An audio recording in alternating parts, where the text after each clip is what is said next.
Welcome to Big Daddy's Storytime. We're reading Disney's Winnie the Pooh, Sweet Dreams, Disney's Out and About with Pooh, Volume 9.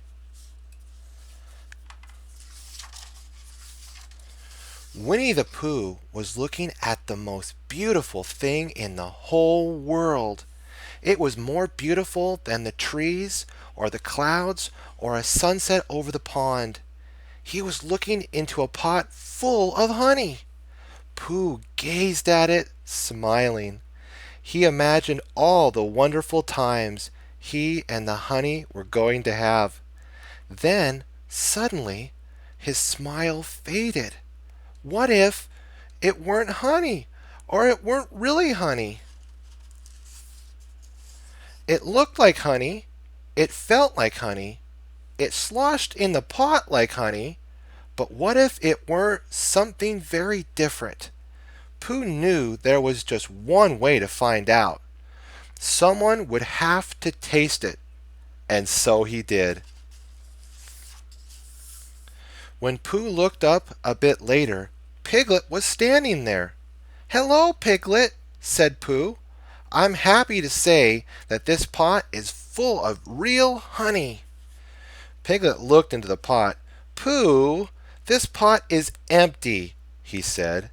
And so it was. Pooh knew there was just one thing to do. He would have to fill it up again. And that meant climbing the honey tree. The honey tree was a tall tree in the 100-acre wood with a beehive at the top. When Pooh and Piglet arrived there, Piglet looked at the hive nervously. He said in a small voice, "It certainly is a long way up." Pooh hadn't remembered that the hive was in such a high place, but he saw that Piglet was right. Should he really go up there? He wondered. Just then, a swarm of bees buzzed out of the hive and into the woods. Zzz. Another group followed them, and another. Zzz. Watching the bees, Piglet said hopefully, "Maybe they're going to another honey tree, one that's a little lower." "Yes," said Pooh, smiling, "or perhaps to a honey bush, or a honey stream, or a honey lake." Pooh, growing more excited by the minute, set out after the bees. Piglet hurried along behind. They followed the bees through the woods and over the bridge and into an open place. There the bees clustered around rows of brightly colored flowers. Zzz.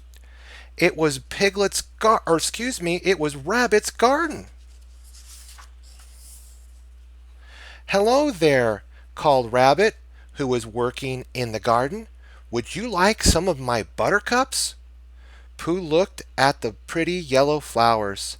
"They're very nice," he said, "but I was hoping for something more like, well, honeycups." Piglet said, "Pooh and I don't think honey comes from flowers." "Oh, but it does," said Rabbit, smiling. "Come here and I'll show you." Rabbit knelt beside some pretty ruffled snapdragons. "You see, Pooh," he said, "at the very bottom of flowers there's a sweet, sugary water called nectar. Bees love nectar the way you love honey." Pooh smiled.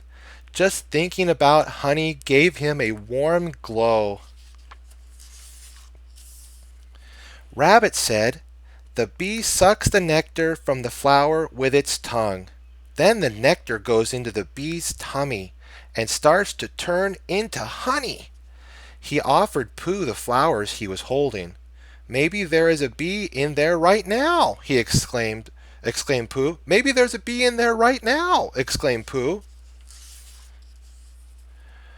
But Rabbit just kept talking. "The bee brings the nectar back to the hive, and the other bees help finish turning it into honey," he said. "That's a very nice "That's very nice of them," said Pooh. "Do they do it just for bears?" Rabbit chuckled and said, "No, Pooh. They do it for their babies. Baby bees eat honey, but whatever is left over can be eaten by Pooh Bears and other animals." Pooh was trying very hard to listen, but there was a rumbling in his tummy, and it was drowning out Rabbit's words. "Pardon me, Rabbit," he said, "but you wouldn't happen to have any, would you, honey, I mean?" "As a matter of fact, I do," said Rabbit. Rabbit brought out a bowl of honey for Pooh, some haycorn cakes for Piglet, and carrots for himself. After lunch, Piglet went off to help Rabbit in the garden. Pooh stretched out under the tree, thinking how he needed to get some honey for his late afternoon snack, which was only hours away. "Think, think, think," he said to himself. As he tried to think, the sunshine beamed down, and his eyelids grew heavy. Suddenly, something was blocking the sun. Pooh opened his eyes, and there, towering overhead, was a giant snapdragon. "Rabbit!" he called. "Piglet!" He looked around, but his friends were gone. Pooh gazed up at the snapdragon and thought of the nectar inside. He could make it into honey if only he were a bee. Trying to be his most bee-like self, Pooh started to buzz. Zzz, zzz, zzz. It came out as more of a hum, and it went like this. "I'm a yellow and round, covered with fuzz, looking for dinner, all in a buzz. I fly to the flowers, I hum a nice hum, I sip up the nectar, yum, yum, yum." When Pooh finished his humming, he noticed a funny, fluttery feeling. Looking over his shoulder, he saw wings. He was all fuzzy and covered with black and yellow stripes. Pooh had turned into Pooh Bee. Pooh looked at the snapdragon again. Suddenly, he knew just what to do. Spreading his wings, he flew into the air and buzzed around the flower. Why hadn't he noticed how sweet snapdragons smelt before? He took a deep breath, then landed on a petal. Pooh explored the front of the snapdragon, then crawled inside deeper and deeper until he came to a pool of sugary nectar. Taking out a straw, he sucked up the nectar into his special honey tummy. Pooh was about to crawl back out when his nose began to itch. It itched and twitched, and it itched some more until he let out a big sneeze. Pooh opened his eyes. He was no longer Pooh Bee. He was Pooh Bear again. "I hope you enjoyed your nap," said Piglet, who was standing beside him. "I picked these flowers for you while you were asleep."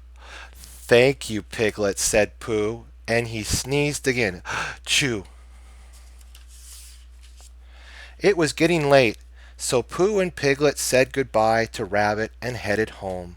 Pooh still didn't have any honey, but he was already thinking of ways to get some. He might float up to get it with a balloon. He might fly up to get it with Owl. He might bounce up to get it with Tigger.